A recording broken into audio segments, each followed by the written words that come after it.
అన్నదాత అన్నదాత మీ అన్నదాత చెమటోడ్చి ఆహారాన్నందించే రైతన్నా అనునిత్యం నీ కండదండగా నిలిచే నేస్తం ఎవరన్నా అన్నదాత అన్నదాత మీ అన్నదాత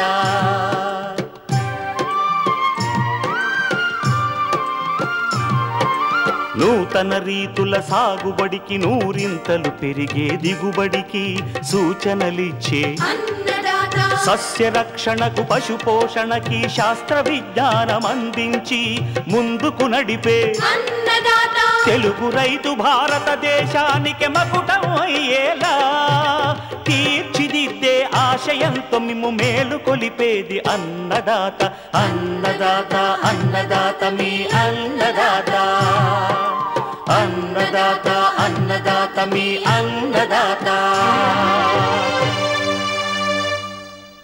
అన్నదాత ప్రేక్షకులకు నమస్కారం. ఈనాటి ముఖ్యాంశాలు: యాసంగి వరి పైరులో కలుపు నివారణ,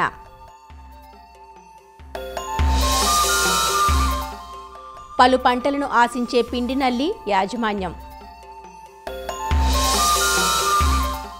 మామిడికాయలకు చీడపీడల నుంచి రక్షణనిచ్చే ఫ్రూట్ కవర్లు, ఇంకా జై కిసాన్ వ్యవసాయ సమాచారం.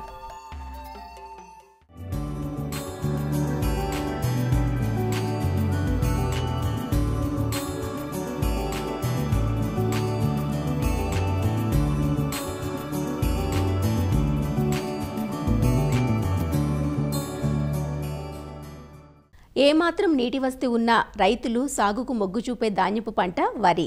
తెలంగాణలో యాసంగి వరి నాట్లు వేసేందుకు కొందరు నార్లు పోస్తుండగా మరికొందరు నేరుగా విత్తుకుంటున్నారు. వరి పంటను ఏ విధానంలో సాగు చేసినప్పటికీ కలుపు సమస్య తప్పనిసరిగా ఉంటుంది. కలుపు మొక్కలు ఇటు నారుమడిలోనూ అటు ప్రధాన పొలంలోనూ పోషకాలకు పోటీ పడుతూ పంటను ఎదగనివ్వవు. కాబట్టి వరి నారుమళ్లు అలానే నాటు వేసినా నేరుగా విత్తిన పొలాల్లో కలుపు నివారణకు చేపట్టాల్సిన యాజమాన్య పద్ధతులను తెలియజేస్తున్నారు ప్రొఫెసర్ జయశంకర్, తెలంగాణ రాష్ట్ర వ్యవసాయ విశ్వవిద్యాలయం రాజన్నగర్లోని వరి పరిశోధనా స్థానం ప్రధాన శాస్త్రవేత్త మరియు అధిపతి డాక్టర్ సిహెచ్ దామోదర్ రాజు. వరిలో కలుపు నివారణ 2 దశలలో ఉంటుంది. ముఖ్యంగా నారుమడిలో కలుపు నివారణ, తర్వాత ప్రధాన పొలంలో కలుపు నివారణ. ముఖ్యంగా తెలంగాణలో మనకు ఈ కూలీల సమస్య అధికంగా ఉంది. తర్వాత కూలీల రేట్లు కూడా పెరిగాయి. మనకు కూలీల ద్వారా కలుపు తీయడం అనేది ఖర్చుతో కూడుకున్న పనిగా మారింది. అదేవిధంగా టైంకు మనం కూలీలు దొరకకపోవడం వల్ల, సమయానుకూలంగా కలుపు తీయకపోవడం వల్ల కూడా మనకు దిగుబడులు నష్టపోయే అవకాశం ఉంది. ముఖ్యంగా నారుమడిలో అయితే మీకు కలుపు తర్వాత ప్రధాన పొలం నారు గుర్తించక మనం తీయడం కష్టమవుతుందన్నమాట. కాబట్టి దీనికి మనము కలుపు మందులు వాడడం అనేది మంచి పద్ధతి. ముఖ్యంగా నారుమడిలో 2 రకాల కలుపు మందులు మనకు అందుబాటులో ఉన్నాయి. ఒకటి ప్రీ ఎమర్జెన్స్ కలుపు మందులు, ఇంకోటి పోస్ట్ ఎమర్జెన్స్. ప్రీ ఎమర్జెన్స్ అంటే కలుపు విత్తనం మొలవక ముందు వాటిని చంపే కలుపు మందులు. పోస్ట్ ఎమర్జెన్స్ అంటే కలుపు మొలిసిన తర్వాత, కలుపు పెరిగిన తర్వాత కూడా ఓన్లీ కలుపునే చంపేసి ప్రధాన పొలంకు ఎలాంటి నష్టం జరగకుండా ఉండే కలుపు మందులు అన్నమాట. సో ప్రీ ఎమర్జెన్స్ కలుపు మందులు మనము ముఖ్యంగా నార్మడిలో కానీ తర్వాత నేరుగా విత్తే వరిలో కానీ వాడుకోవడానికి అనువుగా ఉన్న మందులు ఏంటంటే, ఒకటి బ్యూటాక్లోర్. ఇది 1 ఎకరా ఏరియాకు 1 నుంచి 1.5 లీటర్లు ఇసుకలో కలిపి చల్లుకోవాలి. పల్సగా నీరుంచి కలుపు మొలవక ముందు, మొలక మొలిసిన తర్వాత చల్లుకున్నట్లయితే కలుపు నివారిస్తుంది. మనకు ప్రధాన పొలానికి ఎలాంటి హాని కలగదు. బ్యూటాక్లోర్ కాకుంటే అనిలోఫాస్ అని 1 ఎకరానికి 400 నుంచి 500 ml మీరు ఇసుకలో కలిపి చల్లుకునే అవకాశం ఉంటుంది. అదే కాకుండా పైరజోసల్ఫ్యూరాన్ ఇథైల్ అదొక మందు. తర్వాత ఆల్మిక్స్ అని 2 కలుపు మందులు కలిసి ఉన్న మందు, అది కూడా మీరు 1 ఎకరానికి 8 ml వేసుకుంటే సరిపోతుంది. ఈ 3-4 మందులను మీరు ప్రీ ఎమర్జెన్సీగా వాడుకోవచ్చు.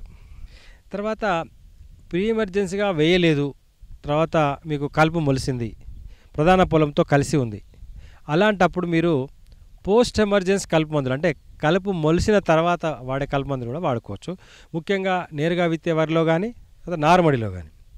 ఒకటి బిస్పైరిబాక్ సోడియం, అది 0.5 ml/లీటర్. తర్వాత ఇంకొకటి సైలోపాప్ బ్యూటైల్, అదైతే 2 ml/లీటర్. పెనాక్సిల్ అనే మందు కూడా మీరు వాడుకునే అవకాశం ఉంది. పోస్ట్ ఎమర్జెన్సీ మందుగా కలుపు, ముఖ్యంగా డైరెక్ట్ సీడెడ్ రైస్లో కానీ నార్మడిలో కానీ. ఇవి కాకుండా కాంబినేషన్ కెమికల్స్, అదేంటంటే పెనాక్సిలము ప్లస్ మన సైలాపాప్ బ్యూటైల్ కాంబినేషన్లో కొన్ని మందులు ఉన్నాయి, అవి కూడా బాగా పనిచేస్తున్నాయి. కాబట్టి మనకు ఈ మధ్య కాలంలో పోస్ట్ ఎమర్జెన్సీ కానీ ప్రీ ఎమర్జెన్సీ కానీ మంచి కలుపు మందులు అందుబాటులో ఉన్నాయి. కాబట్టి నార్మడికి కానీ తర్వాత డైరెక్ట్ నేరుగా విత్తే వరకు కానీ ఈ మందులను వాడి మనము కలుపును నివారించుకునే అవకాశం ఉంది. ఏదో కొద్ది మందితో మనము మిగతా కలుపును తీసేసుకుంటే తక్కువ ఖర్చులో కలుపు యాజమాన్యం చేపట్టే అవకాశం ఉంది. ఇకపోతే ప్రధాన పొలంలో కూడా మనం 2 రకాలుగా కలుపు నివారణ చేయవచ్చు. ఒకటి ప్రీ ఎమర్జెన్సీ, అంటే కలుపు మొలవక ముందు, కలుపు మొలిసిన తర్వాత పోస్ట్ ఎమర్జెన్సీ. కలుపు మొలవక ముందు బుటాక్లోర్ ఒక ఎకరానికి 1.25 లీటర్లు పర్ ఎకర్. అదేవిధంగా అనిలోఫాస్ అది మీకు 400 నుంచి 500 ml, లేదంటే ప్రెటిలాక్లోర్ అది కూడా 400 నుంచి 500 ml ఒక ఎకరానికి ఇసుకలో కలిపి చల్లుకున్నట్లయితే ప్రీ ఎమర్జెన్స్ కలుపు మొలవక ముందు ఇది సమర్థవంతంగా ప్రధాన పొలంలో కలుపు నివారణ చేస్తుంది. పోస్ట్ ఎమర్జెన్సీ విషయానికి వచ్చినప్పుడు పైరోజోసల్ఫరాన్ ఇథైల్, తర్వాత ఆల్మిక్స్ లాంటి మందులు, కాంబినేషన్ కెమికల్స్, పెనాక్సిలం, తర్వాత నామినీ గోల్డ్ 0.5 ml/లీటర్, లేదంటే సైలోపాప్ బ్యూటైల్ 2 ml/లీటర్. ఇవి మీరు ప్రధాన పొలంలో పోస్ట్ ఎమర్జెన్సీ కలుపు వచ్చిన తర్వాత కలుపును చంపే విధంగా ప్రధాన పొలానికి వరికి ఏం కాకుండా ఈ మందులు స్ప్రే చేసుకునే అవకాశం ఉన్నదన్నమాట. కాబట్టి రైతులు ఈ కలుపు మందులపైన ఇంకా పూర్తి అవగాహన పెంచుకొని అవి వాడే విధానం తెలుసుకొని కరెక్ట్ సమయంలో కలుపు మందులు వాడినట్లయితే మీకు మంచి రిజల్ట్ వచ్చే అవకాశం ఉంటుంది. ముఖ్యంగా కలుపు మందు వాడేటప్పుడు నీరు పలసగా ఉండాలి. తర్వాత మీరు కలుపు మందు వేసిన తర్వాత అది అందులోకి ఇనికిపోయి లేయర్గా ఫామ్ కావాలన్నమాట. ఏది ప్రీ ఎమర్జెన్సీ కలుపు మందులు. పోస్ట్ ఎమర్జెన్సీ కలుపు మందులు వాడేటప్పుడు కలుపు లేతగా ఉండాలి. ఇవి గమనించి మీరు మందులు వాడినట్లయితే మీకు మంచి రిజల్ట్ వచ్చే అవకాశం ఉందన్నమాట.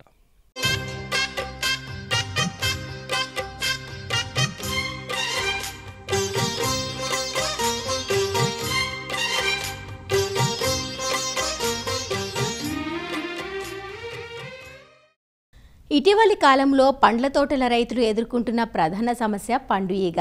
గత కొంతకాలంగా అందరం అమితంగా ఇష్టపడే మామిడి పండ్లను తినటానికి కూడా ధైర్యం చాలట్లేదు. కాయలు బయటకు చూస్తే బాగానే ఉన్నా కోసి చూస్తే బియ్యపు పురుగుల్లాంటి చిన్న చిన్న పురుగులు ఉండటమే ఇందుకు కారణం. ఒక్క మామిడినే కాకుండా జామ, బొప్పాయి, అరటి, సీతాఫలం ఇలా అనేక పండ్లను ఆశిస్తుంటుంది.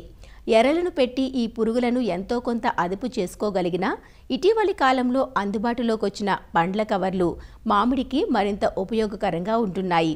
ఈ కవర్ల వల్ల కేవలం పండు ఈగే కాదు, రాతి మంగు, మచ్చ తెగుళ్ళు వంటి ఇతర చీడపీడలు కూడా పండ్లను ఆశించే అవకాశం ఉండదు. అంతేకాదు మంచు, ఎండ వంటి వాతావరణ మార్పులకు కూడా పండ్లు లోను కావు. దీనివల్ల కాయ నాణ్యత బాగుంటుంది. మరి మామిడికాయలకు కవర్లు ఎప్పుడు తొడగాలి? దీనివల్ల కలిగే ప్రయోజనాలేమిటి? వివరాలు అందిస్తున్నారు వైఎస్ఆర్ ఉద్యాన విశ్వవిద్యాలయం నూజివీడు మామిడి పరిశోధన స్థానం ప్రధాన శాస్త్రవేత్త డాక్టర్ కనక మహాలక్ష్మి. కాయలుకి మనం కవర్లు కట్టడం వలన చాలా వరకు, అంటే 100 గ్రాములు ఉన్న కాయకి కానీ మనం కవర్ కట్టడం వలన కాయలు ఈ యొక్క వాతావరణ ఒత్తిడి నుంచి ప్రొటెక్షన్ లభిస్తుంది. అంతేకాకుండా ఈ రసం పీల్చే పురుగులు వాటి జిగురు కవర్ల మీద కారటము, లేదంటే కాయల మీద కారి మసుమంగి రాకుండా ఉంటుంది. అంతేకాకుండా ఈ కవర్లు ఎప్పుడైతే మనం కడుతున్నామో ఈరోజు ఉధృతంగా ఉన్నటువంటి పండు ఈగ అనే దాన్ని మనం నివారించుకోగలుగుతున్నామండి. లేదా కాయ తొలిచే పురుగు కానీ మరి రసం పీల్చే పురుగుల నుంచి మనం కాపాడుకోగలుగుతున్నాము. అంతేకాకుండా కాయకి కావాల్సిన హీట్ యూనిట్స్ అంటాము, అంటే సమానమైన ఉష్ణోగ్రత ఎక్కువ సమయం అందుతూ ఉండటం వల్ల కాయ సైజు 10 నుంచి 20% మామూలుగా కార్బోర్లు కట్టని దానికంటే ఎక్కువగా మనం చూస్తున్నాం. అంటే ఒక చెట్టు నుంచి మనకి 10 to 20% ఈల్డ్ ఇంక్రీజ్ అవుతున్నప్పుడు మనకి అలాగే మనం మొత్తం తోటంతా చూసుకుంటే కూడాను మనకి టన్నేజ్లో ఏంటి, క్వాలిటీలో ఏంటి కొంత ఇంప్రూవ్మెంట్ అనేది కనబడుతుంది. ఈ కవర్లు కట్టిన తర్వాత రైతులు చాలామందిలో అపోహ ఏంటంటే ఈ కవర్లు కట్టాము టేస్ట్ అనేది తగ్గుతున్నది అనేది చాలామంది చెప్తా ఉన్నారు. కానీ దాంట్లో మా శాస్త్రీయపరంగా మేము పరిశోధన చేసినప్పుడు ఎట్లాంటి అంటే టేస్ట్ స్వీట్నెస్ అనేది తగ్గటం అనేది చూడలేదండి. టీఎస్ఎస్ రెండిట్లోనూ సమానంగానే ఉన్నది. కాకపోతే రైతులు ఎప్పుడు కూడాను ఎప్పుడైతే మనం పచ్చికాయలు పండబెట్టి ఒక వారం రోజులు మనం ఎట్లా వెయిట్ చేస్తామో కాయ రంగు రావటానికి పండటానికి, అలాగే ఈ కవర్లో కట్టిన కాయలను కూడాను ఆ వారం రోజులు మనం పండబెట్టిన తర్వాతే మనం తినటం వల్ల స్వీట్నెస్ అనేది కనబడుతుంది. అంతేగాని ఇవి పసుపు రంగులో ఉన్నాయి అనేది రంగు రావటం అనేది పండుతనానికి లేదా మగ్గినది అనే దానికి తార్కాణంగా ఉండదు. కాబట్టి మనం పచ్చికాయల్ని ఈ కాయల్ని రెండింటిని సమానంగానే మనం 1 వీక్ మనం టైం ఇచ్చి హార్వెస్ట్ చేసిన తర్వాత పండించిన తర్వాత కానీ మనం తీసుకున్నట్లయితే ఆ స్వీట్నెస్లో డిఫరెన్స్ అనేది లేదు. మరి ఇంకొక బెనిఫిట్ ఏంటంటే దీంట్లో మనకి కెమికల్స్ అనేది డైరెక్ట్గా కాంటాక్ట్లోకి రావు. మనం ఏదైనా స్ప్రే చేసినా కూడాను కవర్లు కట్టిన కాయల మీదకి మనకి కెమికల్ అనేది డైరెక్ట్గా స్కిన్లోకి వెళ్ళదు.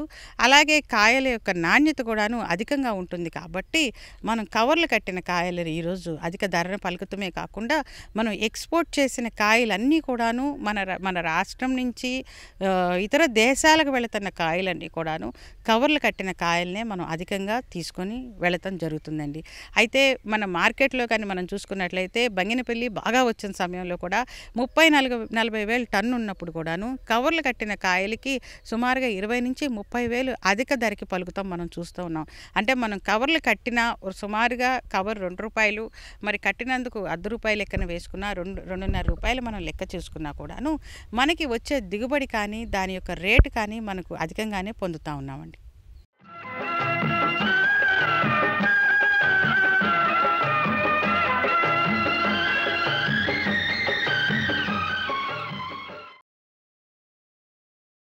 అన్నదాత టోల్ ఫ్రీ నంబర్ ద్వారా పంటల సాగులో రైతులు లేవనెత్తే సందేహాలకు దృశ్యరూపం మీకోసం.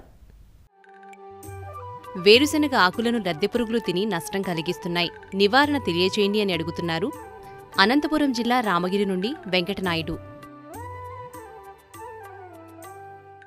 ముఖ్యంగా ఈ లద్దె పురుగు అనేది ఈ చల్లని రోజుల్లో దాని తీవ్రత అనేది అధికంగా ఉంటుందండి. దీని తల్లి రెక్కల పురుగు అనేది గుడ్లని ఒక 150-200 వరకు ఒక సమూహం కింద పెడుతుంది. దానిపైన దాని పొట్ట వెనుక ఉన్న వెంట్రుకలతో కప్పి ఉంచడం వల్ల మనం ఆకులపై ప్రస్ఫుటంగా ఈ గుడ్ల సముదాయాలు కనిపిస్తాయి. కాబట్టి పురుగు ఆశించిందని గమనించినప్పుడు ముందు గుడ్ల సముదాయాలు ఏమాత్రం అవకాశం ఉన్నా కూడా ఏరి కాలి కిందేసి నాశనం చేసుకోవాలి. అదేవిధంగా వేరుశనగతో పాటు మనం కొన్ని ఆముదం మొక్కలు కనుక వేసుకుంటే ఈ పురుగు ముందుగా ఆముదం నాశిస్తుంది. కాబట్టి ఆముదం తాలూకా ఆకులు కూడా వెడల్పుగా ఉంటాయి. దాని మీద గుడ్ల సముదాయాలు కానీ లేదా గుడ్ల సముదాయాల నుంచి వచ్చిన చిన్న పిల్లలు కానీ ఒకే దగ్గర కనిపిస్తాయి. కాబట్టి ఆ ఆకుల వరకు తీసి నాశనం చేయడం వల్ల మనం ముందుగానే పురుగుని తగ్గించుకోవడానికి అవకాశం ఉంది. దాని తర్వాత ఇంకా తీవ్రంగా ఉంది అన్నప్పుడు మాత్రం వీటి నివారణ కోసం క్లోరిఫైర్ఫాస్ అనేది ఒక 500 మిల్లీలీటర్లు కానీ, క్వినాల్ఫాస్ 400 మిల్లీలీటర్లు కానీ, ఎస్ఫేట్ అనేది 300 గ్రాములు కానీ మనం మొదటి దశలో పిచికారీ చేసుకోవాలండి. తీవ్రత కొంచెం ఎక్కువగా ఉంది అంటే మాత్రం అప్పుడు ఈ థైడీకార్బ్ లాంటి పురుగు మందు ఎకరానికి 300 గ్రాములు పిచికారీ చేసుకోవాలి. ఇంకా బాగా పెరిగిన దశలు అంటే 5వ దశ 6వ దశ అనేవి మన వేలు సైజులో బాగా పెద్దగా ఉంటాయి. ఇది ఏ రకమైన పురుగు మందు కొట్టినా కూడా లొంగదు. కాబట్టి అలాంటి దశలో నివారణ కోసం మనం విషపు ఎర అనేది తయారు చేసుకోవాలి. దీనికోసం ఒక 10 కేజీల తౌడు, అదేవిధంగా 300 గ్రాములు థైడీకార్బు, అలానే 2 కేజీల బెల్లము కలిపి తగినంత నీళ్ళలో ఉపయోగించి ముద్దలా చేసుకొని వీటిని చిన్న చిన్న ఉండలుగా చేసుకొని చల్లని సాయంత్రం పూట ఈ అంటే పొలంలో ఈ వరుసల మధ్యలో వేసుకోవడం వల్ల మనము ఈ పెద్ద దశలో ఉన్న పురుగులను తగ్గించుకోవడానికి అవకాశం ఉంటుందండి. అవి సహజంగా ఈ అంటే పగటిపూట ఈ మట్టి గడ్డల కింద దాక్కుని రాత్రిపూట మాత్రం బయటకు వచ్చి పంటను తినివేస్తుంది. కాబట్టి ఆ రకమైన నష్టాన్ని మనం గమనించినప్పుడు ఇది ఈ లద్దె పురుగు తాలూకా పెద్ద దశలు చేస్తున్నాయని గమనించుకొని ఈ రకంగా విషపు ఎరను ఉపయోగించి మనం పంటను రక్షించుకోవడానికి అవకాశం ఉంది.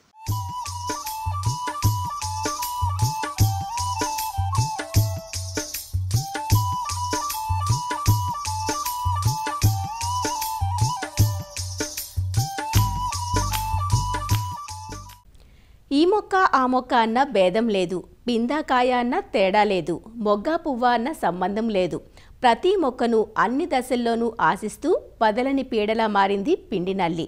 పంటను ఆశించిందంటే ఒక పట్టాన వదులుతూ సరికదా, ఏ మందులకు లొంగదు. లేత చిగుళ్లను ఎదగనివ్వకుండా చేసి మొక్కను నిర్వీర్యం చేస్తుంది. ఒక మొక్కకు ఆశించిందంటే తక్కువ కాలంలోనే అన్ని మొక్కలకు వ్యాపిస్తుంది. అన్ని పంటలకు బద్ధ శత్రువుగా మారిన పిండి నల్లి నివారణకు సమగ్ర యాజమాన్యమే సరైన మార్గం. అదెలానో ఇప్పుడు తెలుసుకుందాం. పిండి నల్లి పురుగులు మామిడి, జామ, బొప్పాయి, నిమ్మ, ద్రాక్ష, సీతాఫలం, సపోటా, బత్తాయి వంటి పండ్ల తోటల్లోనూ, పత్తి, గోగు, చెరకు మొదలైన పంటల్లోనూ, కొబ్బరి, కోకో, జీడి మామిడి వంటి తోట పంటల్లోనూ, వంగ, బెండ మొదలగు కూరగాయల్లో, మందారం, లిల్లీ, కనకాంబరం వంటి పూల మొక్కలను ఆశించి అధికంగా నష్టాన్ని కలిగిస్తాయి. పిండి నల్లి సాధారణంగా నిద్రావస్థ కాలాన్ని చెట్ల మొదళ్లలోనూ, నేలలో గడుపుతాయి.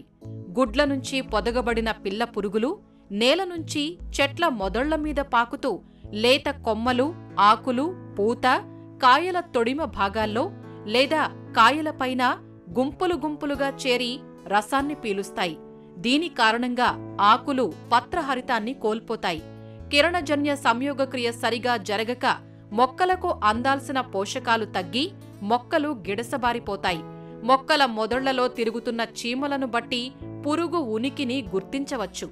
మొక్కల నుంచి రసాన్ని పీల్చే సమయంలో ఒక రకమైన విషాన్ని మొక్క లోపలికి వదలటం వల్ల మొక్కల భాగాలు వంకర తిరిగిపోతాయి. ఈ పురుగులు రసాన్ని పీల్చి తేనె వంటి జిగురు పదార్థాన్ని మొక్కపై విసర్జిస్తాయి. ఇది కొమ్మలు, కాయలపై పడి దానిమీద నల్లని బూజు తెగులు వ్యాపించి మొక్కలు చనిపోయే ప్రమాదం ఉంది. ఈ తేనె వంటి జిగురు పదార్థానికి చీమలు ఆకర్షితమై పిండి పురుగు, వాటి పిల్ల పురుగులను ప్రక్క మొక్కల్లో వ్యాప్తి చేస్తాయి. ఈ పిల్ల పురుగులు నీరు, గాలి ద్వారా ఒక మొక్క నుంచి మరో మొక్కకు వ్యాపిస్తాయి. గాలి, వెలుతురు తగలని ప్రాంతాల్లో, పొలం గట్ల వెంబడి తుత్తురు బెండ, పార్థీనియం వంటి కలుపు మొక్కలున్న ప్రాంతాల్లోనూ, పోషక యాజమాన్యం సరిగా లేని పొలాల్లో పంటలపై పలు రకాల మందులను కలిపి వాడినప్పుడు లేదా ఒకే మందును పదే పదే వాడినప్పుడు కూడా ఈ పురుగు ఉధృతి ఎక్కువవుతుంది. పిండి నల్లి పురుగులను ఒక్క రసాయన మందులతోనే అదుపు చెయ్యలేం.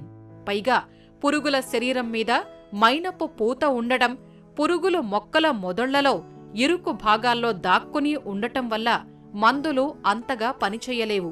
పిండి నల్లి నివారణకు పలు రకాల సమగ్ర సస్యరక్షణ చర్యలు అవలంబించాలి. ముఖ్యంగా వేసవి దుక్కులు, కలుపు యాజమాన్యం తప్పనిసరిగా చెయ్యాలి. పురుగు సోకిన కొమ్మలను, అడ్డదిడ్డంగా పెరిగిన కొమ్మలను నాశనం చేసి మొక్కలకు గాలి, వెలుతురు సోకేలా చెయ్యాలి. నేలను తాకే కొమ్మలను కత్తిరించి కొమ్మలపై 2 మిల్లీలీటర్ల వేప నూనె లీటరు నీటికి కలిపి పిచికారీ చెయ్యాలి.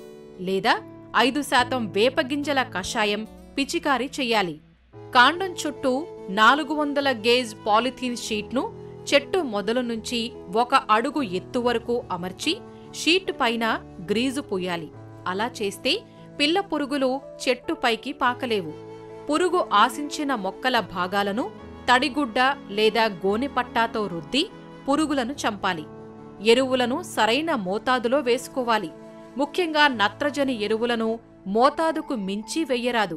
పిండి నల్లులను తినే అక్షింతల పురుగులు, సాలెపురుగులు, అల్లిక రెక్కల పురుగులు, బదనికలను కాపాడిగాని లేదా క్రిప్టోలీమన్ మాంట్రూ జెరీ అనే బదలికను కృత్రిమంగా పొలంలో వదిలిగాని పురుగులను అదుపులో ఉంచవచ్చు. బవేరియా బసియానా లేదా వెట్టిసీలియం లికాని అనే శిలీంద్ర సంబంధ సూక్ష్మజీవిని 5 గ్రాములు లీటరు నీటికి కలిపి పిచికారీ చేయటం ద్వారా పిండి నల్లిని అదుపులో ఉంచవచ్చు. పిండి పురుగులు అక్కడక్కడా కనిపించగానే పంటలో మలాథియాన్ 2 మిల్లీలీటర్లు లేదా అజాడిరక్టిన్ 3000 ppm 2.5 మిల్లీలీటర్లు లేదా 2 మిల్లీలీటర్ల ప్రొఫెనోఫాస్ లేదా ఎసిఫేట్ 1.5 గ్రాములు లీటరు నీటికి కలిపి పిచికారీ చేయాలి. పండ్ల తోటల్లో క్లోరిపైరిఫాస్ 5 మిల్లీలీటర్లు, కాపర్ ఆక్సీక్లోరైడ్ 10 గ్రాములు, వేప నూనె 5 మిల్లీలీటర్లు, జిగురు 2 మిల్లీలీటర్లు లీటరు నీటికి కలిపి కాండం మీద పూతగా పూయాలి. చెరకు, పత్తి, కోకో, ద్రాక్ష, మామిడి మొదలగు వాణిజ్య పంటల్లో సేద్య పద్ధతులను సక్రమంగా పాటిస్తూ అవసరాన్ని బట్టి అంతర్వాహిక మందులైన ఇమిడాక్లోప్రిడ్, డైనోటిఫ్యూరాన్, బుప్రోఫెజిన్ వంటి మందులను సిఫారసు చేసిన మోతాదులో పిచికారీ చేసి పిండి నల్లిని అదుపులో ఉంచవచ్చు.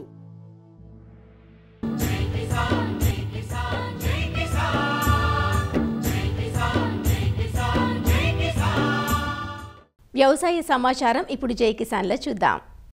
సంగారెడ్డి జిల్లా జహీరాబాద్ నియోజకవర్గంలోని ఎస్సీ మహిళా రైతులకు ఎస్సీ సబ్ ప్లాన్ కింద పెరటి కోళ్లను పంపిణీ చేశారు. డెక్కన్ డెవలప్మెంట్ సొసైటీ కృషి విజ్ఞాన కేంద్రం, జాతీయ మాంస పరిశోధనా సంస్థ సమన్వయంతో కోళ్ల పంపిణీ కార్యక్రమం జరిగింది. జహీరాబాద్ లోని మెట్లకుంట, హుసెల్లి 2 గ్రామాలకు కలిపి 55 మంది మహిళా రైతులను ఈ పథకం కింద ఎంపిక చేశారు. ఒక్కొక్కరికి 20 కోళ్ల చొప్పున పంపిణీ చేశారు. కోళ్లతో పాటు 20 కిలోల దానా, ఫీడర్, నీటి తొట్టెను ఉచితంగా అందించారు. పెరటి కోళ్ల పెంపకం గ్రామీణ మహిళలకు మంచి ఉపాధి మార్గమని జాతీయ మాంస పరిశోధనా సంస్థ ప్రధాన శాస్త్రవేత్త డాక్టర్ బసవారెడ్డి తెలిపారు. మెటల్కుంట గ్రామంలో గ్రామీణ మహిళలకి పెరటికోళ్ల పెంపకంలో ఉపాధి పొందడం అనే అంశం గురించి ఒక కార్యక్రమం నిర్వహించి వాళ్ళకి ఈ గ్రామంలో 25 మంది పేద మహిళలకి ఒక్కొక్కరికి 20 చొప్పున ఈ పెరటికోళ్లను పంపిణీ చేయడం జరుగుతూ ఉంది. పెరటికోళ్లతో పాటుగా 20 కిలోల దానా, ఒక ఫీడరు, ఒక వాటర్ కూడా ఇవ్వడం జరుగుతుంది. దీని ముఖ్య ఉద్దేశం ఏంటంటే వ్యవసాయంతో పాటు అనుబంధ రంగాలైనటువంటి పశుపోషణ, కోళ్ల పెంపకం ద్వారా మహిళలకి ఆదాయము సమకూరాలనేది దీని ఒక ముఖ్య ఉద్దేశము. మన నాటుకోళ్ళు అయితే ఒక్కొక్కటి సంవత్సరానికి 30 నుంచి 40 గుడ్లు మాత్రమే ఇస్తాయి. అభివృద్ధి చెందినటువంటి ఈ కోళ్ళు సంవత్సరంలో 160 నుంచి 180 వరకు గుడ్లు ఇస్తాయి. కాబట్టి ఈ గుడ్ల అమ్మకం ద్వారా మహిళలకు అదనపు ఆదాయం వస్తుంది. అలాగే గుడ్లను తినడం ద్వారా పోషకాహార లోపాలు తగ్గి ఆరోగ్యంగా తయారవుతారు. ఈ గ్రామంతో పాటు మరొక గ్రామంలో కూడా ఈ డెక్కన్ డెవలప్మెంట్ సొసైటీ కేవీకే ద్వారా ఈ కార్యక్రమాన్ని ఈ సంవత్సరం మా సంస్థ తరఫు నుంచి చేపడుతున్నాము. మెట్లకుంట హుసెల్లి విలేజ్లో ఎస్సీ మహిళా రైతుల కంటే ఎస్సీ సబ్ ప్లాన్ కింద ఎన్ఆర్సీ మీట్ వాళ్ళతో మనం ఒకసారి కొలాబరేట్ అయ్యి 2 ఊర్లో 55 మంది మహిళా రైతులకు మనము కోళ్ళు ఇస్తున్నాము. ఒక్కొక్క మహిళకు 20 కోళ్ళు, 20 కిలోల దాణా, ఒకటేమో మేత వేసేది, ఇంకోటేమో నీళ్ళు వేసేది మనం బుట్టి కూడా ఇస్తున్నాము. ఇది ఏంటంటే ఒక నెల రోజులు ఉన్న కోళ్ళు ఇవి. అయితే మనం ఏంటంటే ఇవి మంచిగా ఒక నెలన్నర రోజుల్లో మనం 1 కిలోన్నర వెయిట్ వచ్చే అవకాశం ఉంటుంది. కాబట్టి రెయిన్బో రోస్టర్ అనే రకం ఇది. మనం ఈ కోళ్ళు కూడా 160 నుంచి 180 గుడ్లు కూడా పెడతాయి. మనం ఇప్పుడు నాటుకోడి గుడ్లు కాబట్టి 8 నుంచి 10 రూపాయలకు కూడా అమ్ముకోవచ్చు. దీని ద్వారా కూడా మనము 1500 నుంచి 1600 రూపాయలు కూడా ఆదాయం వచ్చే అవకాశం ఉంది. నాటుకోడ్లకు చాలా మంచి డిమాండ్ ఉంది కాబట్టి మనము రిక్వెస్ట్ చేసి తీసుకురావడం జరిగింది. మొత్తం కలిపి 55 మహిళా రైతులు అనే వాళ్ళు ముందుకు వచ్చినారు. ఈ రెయిన్బో రూస్టర్ అనేది ఇదివరకు కూడా వేరే జిల్లాలలో ట్రయల్స్ అనేవి జరుగుతున్నాయి. అయితే దీని సక్సెస్ అనేది బెల్లంపల్లిలో మనం చూడడం జరిగింది. దాన్ని చూసి ఇంట్రెస్టింగ్గా మేము ఇక్కడ కూడా మహిళా రైతులకి ఇది మేము సపోర్ట్ చేద్దాము, దీని ద్వారా కూడా మంచి ఉపాధి అనేది కల్పిద్దామని చెప్పేసి ఈ ఉద్దేశంతో ఈ కార్యక్రమం అనేది చేయడం జరిగింది. పెరటి కోళ్ల యూనిట్ను అందించడంపై మహిళా రైతులు సంతోషం వ్యక్తం చేస్తున్నారు. కోళ్ల పెంపకం ద్వారా తమకు అదనపు ఆదాయం ఆర్జించే అవకాశం పెరుగుతుందని వారు చెబుతున్నారు. కోళ్ల గురించి మేము సంఘం మీటింగ్లా చాలా సార్లు మాట్లాడుతుంటిమి. మాకు ఎందుకంటే సిరిధాన్యాలు పెంచుడు ఎక్క మాతున్న ఇత్తు ఇటుక బయటికి పోతుంది. అప్పుడు ఉంటేనేమో కోళ్ళు ఉంటుండే, వాటికి వేస్తుంటిమి. ఇప్పుడు కోళ్ళు లేనట్లు అవుతున్నది. కానీ సంఘం మీటింగ్లో చాలా సార్లు మాట్లాడుతుంటిమి. కానీ అది లేకుండానేమో ఇవ్వలేకుండా చాలా రోజుల సంది మాట్లాడుతున్నాము. ఎందుకంటే కోళ్ళు పెంచుకుంటే గుడ్డుతోటి ఆమ్దాని ఉంటుంది, కోళ్ళతోటి ఆమ్దాని ఉంటుంది. ఇప్పుడు ఇచ్చేటి కోళ్ళకు ఊరు కోళ్ళకు చాలా పరకు ఉంటుంది సార్. మా కోళ్ళు చాలా రోజుల దాకా పెద్దగా కాదు, కానీ ఇవి అర్జెంట్ పెద్దగా అవుతుంది. సార్ వాళ్ళు అంత దూరంకి వెళ్ళి వచ్చి మాకు 20 కోళ్ళు ఇచ్చిండ్రు. ఆ కోళ్ళను మంచిగా పెంచుకొని మా పిల్లల చదువులకు ఏదో మాకు ఏదానికన్నా అవసరంకి వాడుకొని వచ్చు. ఆ కోళ్ళ పైసలు మేము తినాక ఒక గుడ్డు కొనుక రావాలంటే 7-8 రూపాయలు. ఇప్పుడు 160 గుడ్లు పెడతాయని చెప్పిన సార్ వాళ్ళు. అట్లా గుడ్లు తింటామంటే మేము తింటాం, మా పిల్లలకు పెడతాము. అట్లా మేము ఇంత కోళ్ళను పెంచి కూడా మాతోటి మా ఊర్లు, మా ఒక్క ఊరు కాక ఇంకా 4 ఊళ్ళకు పెంచి మేము చూపెడతాం అనేది ఒక నాది కోరిక. మహిళా రైతులకు అందించిన అభివృద్ధి పరిచిన కోళ్లు తక్కువ సమయంలోనే అధిక ఉత్పాదకతను కనబరుస్తాయని అధికారులు చెబుతున్నారు. మంచి యాజమాన్యంతో వాటిని పోషించుకోవాలంటూ పలు సూచనలందించారు. మరిన్ని విభిన్న అంశాలతో రేపటి అన్నదాతలు మళ్లీ కలుసుకుందాం. అంతవరకు సెలవు, నమస్కారం. అన్నదాతలు తమ సందేహాలు సమస్యలను 1800-425-4085 టోల్ ఫ్రీ నంబర్లో ఉదయం 10 నుంచి 11 గంటల మధ్య పని దినాల్లో సంప్రదించగలరు. ఈ కార్యక్రమాన్ని యూట్యూబ్లో www.youtube.com/అన్నదాత ఈటీవీ లింక్ ద్వారా వీక్షించవచ్చు.